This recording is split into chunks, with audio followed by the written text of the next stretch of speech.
In the bustling heart of Silicon Valley, where the sun dips low over glass towers and dreams are coded into reality, lived a man named Emeka Okoro. At 47, Emeka was a force in the tech world, a brilliant software engineer who'd climbed from humble Nigerian roots to the pinnacle of California's innovation scene. His days were filled with algorithms and boardrooms, his nights with the quiet hum of servers and the occasional glow of a screen in his spacious San Francisco apartment. But beneath the success, there was an emptiness. Emeka was single, his heart a guarded fortress after years of fleeting romances that never stuck. He shared his home with his mother, Adama, a resilient woman of 76 who'd crossed oceans to be with her son after his father's passing. Adama's voice was a constant echo in his life, laced with the wisdom of her village upbringing and the sharp observations of a survivor. "Emeka, my son," she'd say over steaming plates of jollof rice she'd insist on cooking herself. "These city girls here in California, they're not for you. All they see is your wallet, your fancy car, your big house. Gold diggers, every one of them. You need a real woman, one from home. Go back to Nigeria, find a wife who knows loyalty, who'll build with you, not bleed you dry." At first, Emeka brushed it off with a laugh, his deep baritone filling the room. "Mama, times have changed. I'm happy as I am." But her words gnawed at him, especially on lonely evenings when the fog rolled in from the bay, wrapping the city in a misty shroud. He watched couples stroll hand in hand along the Embarcadero, and envy stirred in his chest. His brothers back in Lagos, Chidi and Obi, had families, children running through their compounds, laughter echoing under mango trees. Why not him?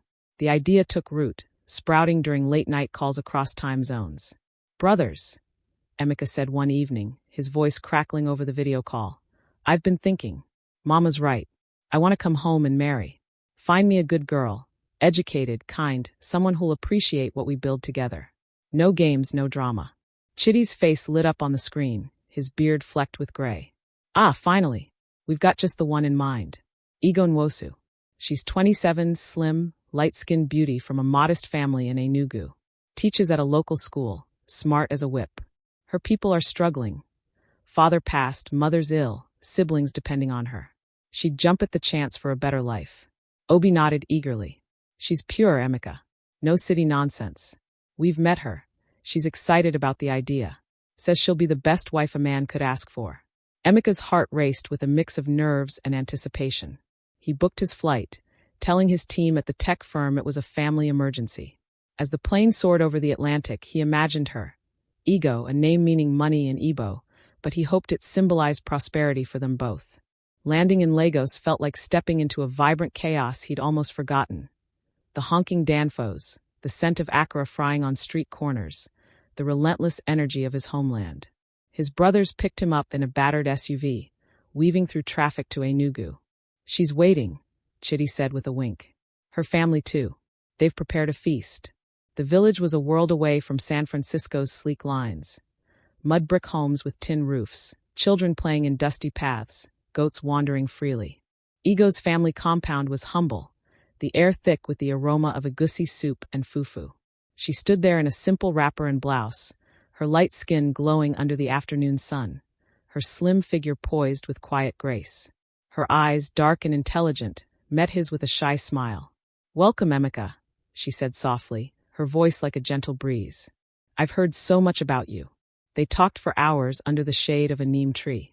Ego spoke of her dreams, finishing her degree in education, helping her siblings through school, lifting her family from poverty. "Life here is hard," she admitted, her hands twisting in her lap. "My mother needs medicine we can't afford. My brothers dream of university, but, well, you know how it is." Emeka nodded, sharing his own story. The scholarships that took him to America, the long hours building apps that changed lives. "I want a partner, Ego. Someone to share the journey. If we marry, I'll bring you to California. We'll build a life together." Her eyes widened, a spark of hope igniting.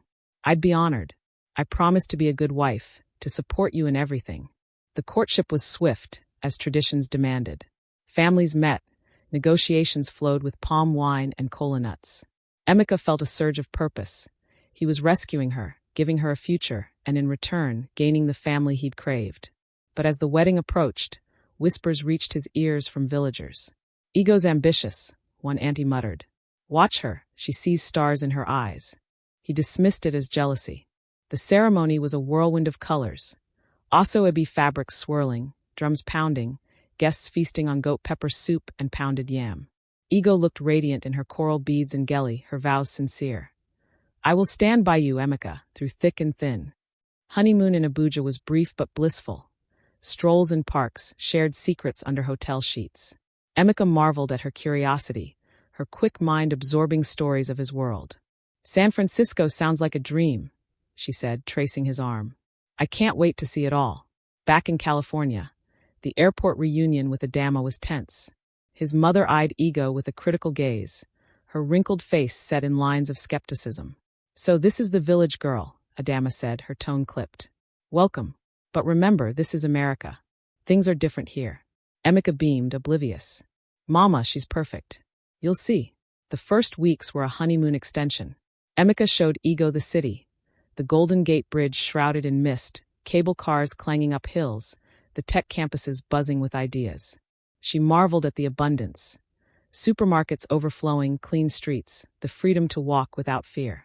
At home, she cooked Nigerian dishes, blending them with American twists. Plantain tacos, anyone? Emeka laughed, pulling her close. You're adapting so fast. But cracks appeared when Emeka returned to work.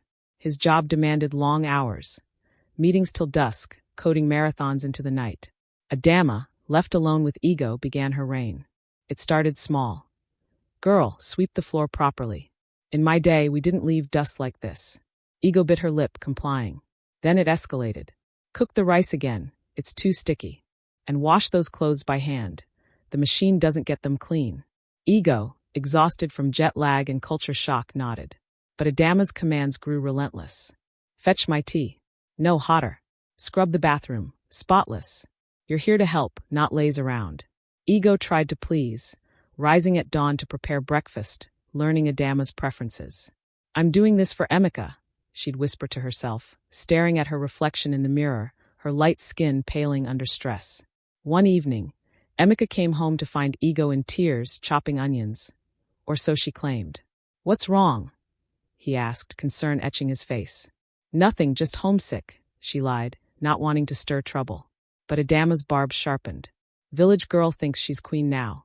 Humph. Back home, you'd know your place. Ego's hands trembled as she served dinner, her mind racing. She missed her family, the simplicity, but the promise of a better life kept her anchored. Weeks turned to months. Ego enrolled in community college, eager to continue her education. I want to teach here too, she told Emeka, her eyes shining. He supported her, but Adama scoffed. School? You should be focusing on babies. That's a wife's duty. The tension simmered. One afternoon, while Emeka was at a conference, Adama cornered Ego in the kitchen. Listen, girl. My son brought you here out of pity. Don't get ideas. You're to serve, not demand. Ego's temper flared for the first time. I'm his wife, not a slave. Adama's eyes narrowed. We'll see about that. That night, Ego lay awake, heart pounding. She needed advice, someone to talk to.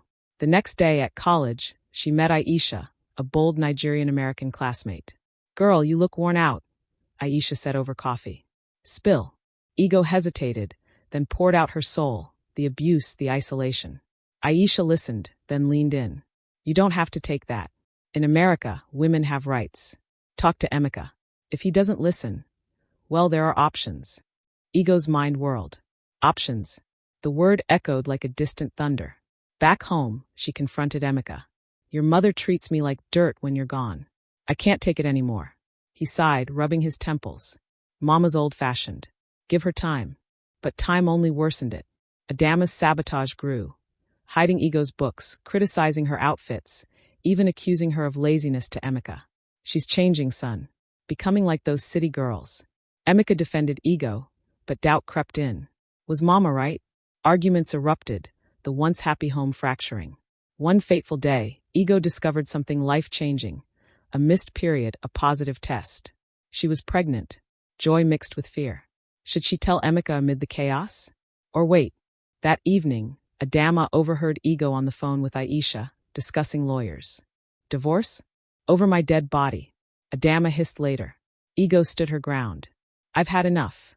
As Emeka walked in, the air thick with tension, Ego turned to him, tears streaming. "We need to talk." But before words could escape, Adama collapsed, clutching her chest. "My heart, the stress." Emeka rushed to her side, panic in his eyes. Ego froze, guilt and anger warring within. Was this the end? Or just the beginning of a deeper storm? The ambulance lights painted the fog-shrouded street in pulsing red and blue. Emeka rode in the back, holding his mother's frail hand while the paramedics worked. Adama's eyes fluttered, her breathing shallow, but she managed one weak squeeze of his fingers before the oxygen mask went on. Ego followed in her own car, knuckles white on the steering wheel, the positive pregnancy test still burning a hole in her purse like a live ember. At the hospital, doctors moved quickly. Chest pain, elevated blood pressure, possible minor heart event brought on by stress. They admitted Adama for observation. Emeka paced the sterile corridor, guilt and exhaustion warring across his face. Ego sat quietly on the plastic chair, hands folded in her lap, trying to make herself small. When the doctor finally emerged, he spoke in calm, practiced tones. "She's stable." It was a warning, not a full attack. "She needs rest, lower stress, medication, and follow-up with a cardiologist." No more excitement for a while. Emeka exhaled, shoulders dropping. "Thank God." The doctor glanced between them. "Family support will be crucial." She mentioned tension at home. Emeka's eyes flicked to Ego. For the first time since they'd met, the look held something new. Question, not just concern. Ego felt the weight of it settle on her chest. Back at the apartment that night, the silence was louder than any argument. Adama was still in the hospital. Emeka had insisted on staying with her until morning rounds. Ego moved through the house like a ghost, washing dishes she hadn't dirted, folding laundry that wasn't hers. When Emeka finally walked through the door at 2 a.m., he looked 10 years older. "She's sleeping," he said, voice rough. They gave her something strong. Ego nodded. She waited for him to sit, then spoke softly. "I'm pregnant." The words landed like a stone dropped into still water. Ripples spread across Emeka's face, shock, joy, confusion, then something darker. "Pregnant?" he repeated, as if testing the word. "How long?" 6 weeks, maybe 7. "I found out today, before everything." He stared at her stomach, still flat, then back at her face. "Why didn't you tell me earlier?" "I wanted to. I was waiting for the right moment. Things have been." She let the sentence die. Emeka rubbed both hands over his face. "Mama almost died tonight, Ego. She's terrified of losing me, of being left behind. And you're talking about divorce in the background. Aisha, lawyers. Yes, I heard her mention it when I came home." Ego's breath caught. "You heard." "I heard enough." His voice hardened. "You think I don't see how hard it's been? I see it. I'm trying. But you're already planning to leave." "I'm not planning anything," she said, though the lie tasted bitter. "I asked questions. That's all. I needed to know my options if." "If what?" He cut in. "If I didn't stop my mother fast enough? If I didn't choose you over the woman who raised me alone?" Ego stood up, trembling. "I never asked you to choose. I asked you to see me. To stop her from treating me like I'm nothing. You keep saying give her time. But time is breaking me, Emeka." He looked away, jaw tight. "She's 76. She's scared. She's all I had before you. And I'm carrying your child," Ego said quietly. "Does that count for nothing?" The question hung between them, unanswered. The next weeks were a fragile truce. Adama returned home with a new medication regimen and a walker she hated. Emeka took leave from work, splitting his time between caring for his mother and trying to rebuild with Ego. He cooked dinner some nights, burnt stew, but the effort mattered. He drove Ego to her prenatal appointments, sat in the waiting room holding her hand during the first ultrasound when they heard the heartbeat, rapid, insistent, alive. For a moment, hope flickered. Ego let herself believe they could mend this. She softened her tone with Adama, offered tea without being asked, kept the house spotless. Adama, perhaps softened by the hospital scare or the news of the grandchild, dialed back her commands. Not kindness, exactly, but a wary ceasefire. Then came the first crack. Emeka's company was launching a major product. Late nights returned. He'd leave at dawn, return after midnight. The house grew quiet again, and in that quiet, Adama's old habits crept back. It began with small things. "Why is the baby's room still empty? You're not preparing." Then sharper. "In my time, a pregnant woman didn't go to school. You should be resting, cooking, taking care of your husband's mother. Ego tried to ignore it. She focused on her classes, on the growing curve of her belly, on the tiny kicks that felt like secret promises. But one afternoon Adama crossed a line she couldn't uncross. Ego had come home from campus exhausted, feet swollen. She'd lain down on the couch for 10 minutes, just 10, when Adama's voice sliced through the room. Get up. That couch is for guests, not lazy girls. Go clean the kitchen. I found crumbs on the counter. Ego opened her eyes. I just got home. My back hurts. I'll do it in a little while. Adama's face tightened. You think because you're pregnant you're special? I raised 3 boys with no help, carrying water on my head, cooking over firewood, while your generation complains about back pain. Something inside Ego snapped, clean and final. I'm not your servant, she said, voice low but steady. And I'm not your son's charity case. I'm his wife, the mother of his child. If you can't speak to me with respect, then don't speak to me at all. Adama's mouth opened, then closed. For the first time, she looked truly startled. Ego stood, walked to the guest room, and locked the door behind her. When Emeka came home that night, Adama was waiting in the living room, eyes red. Your wife insulted me, she said. Told me not to speak to her. Emeka looked from his mother to the closed guest room door. What happened? She's changed, Emeka. The moment she got pregnant, she started acting like she owns this house. He knocked softly on the door. Ego opened it, face calm but eyes blazing. Talk to me, he said. She stepped aside. He entered. She closed the door. I can't live like this anymore, she told him. I tried. I really tried. But your mother won't change, and you won't make her. I'm carrying our child. I deserve peace. I deserve respect. If I can't have it here, I'll find it somewhere else. Emeka's face crumpled. You're talking about leaving again. I'm talking about surviving, she said. There's a difference. He reached for her. She stepped back. Don't, she whispered. Don't touch me unless you're ready to choose your family, me and this baby, over keeping peace with your mother. He stood there, torn, silent. The next morning, Ego packed a small suitcase. Not everything, just enough for a week. She left a note on the kitchen counter. Emeka, I'm going to stay with Aisha for a while. I need space to think. The baby and I are healthy. I'll keep my appointments. Call me when you're ready to talk like partners. Not like I'm a problem you're managing. Ego. She didn't tell him about the appointment she'd made with the divorce attorney. Not yet. When Emeka found the note, the house felt suddenly too large. Adama watched him from the doorway, expression unreadable. She'll come back, Adama said. They always do when they realize the money isn't everything. Emeka didn't answer. He stared at the note, then at the ultrasound picture taped to the fridge. Tiny limbs, perfect spine, a future he could still lose. Across the city, Ego sat in Aisha's living room, hand on her belly, listening to the rain against the window. Aisha handed her tea. You did the right thing, Aisha said. Now what? Ego looked out at the lights of San Francisco glittering through the downpour.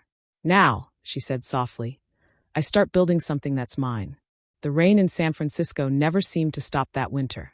It drummed against Aisha's apartment windows for days on end, matching the steady rhythm of Ego's growing belly and the restless beat inside her chest. She had stayed longer than the week she promised in the note. First 1 week became 2, then a month, then 3. Each day she told herself she was waiting for Emeka to fight for them. Each night she wondered if he ever would. Emeka called every evening at exactly 8 p.m. Sometimes she answered.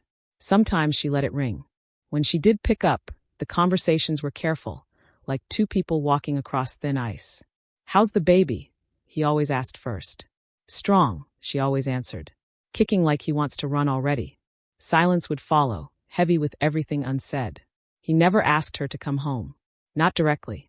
He spoke of Adama's doctor visits, of the new medication working, of how quiet the apartment felt. Once he mentioned he'd started therapy, just to understand things better. Ego listened, said little, and ended the calls politely. Meanwhile, she built. Aisha helped her find a small 1-bedroom in Oakland, affordable, close to the BART line, with a tiny balcony that caught morning sun. Ego used part of the small savings she'd kept secret to pay the first and last months. She decorated the walls with prints from the campus art store, bright African fabrics, pictures of Lagos markets, a single-framed ultrasound.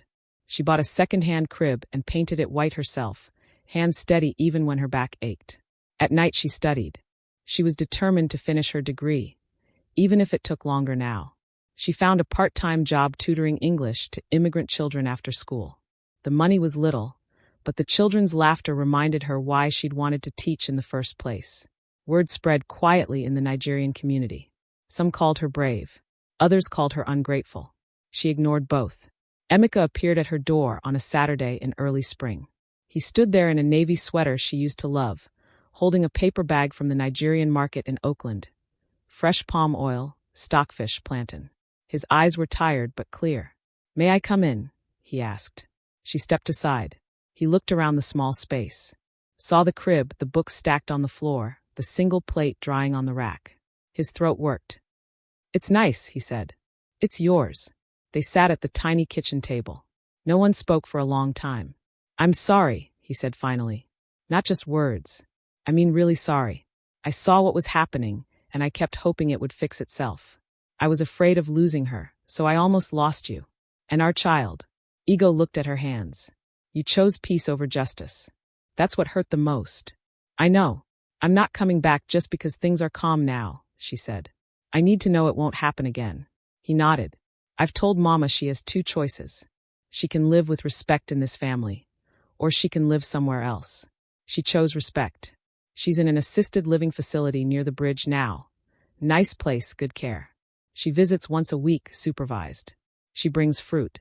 She's trying. Ego raised an eyebrow. Trying, he repeated. "It's not perfect, but it's progress." He reached into his pocket and pulled out a small velvet box. "This isn't to buy you," he said quickly. "It's to remind you that I still want forever, but only if forever is with the woman you've become. Not the girl I brought from the village, but you, the one who left when she had to, the one who's building something real."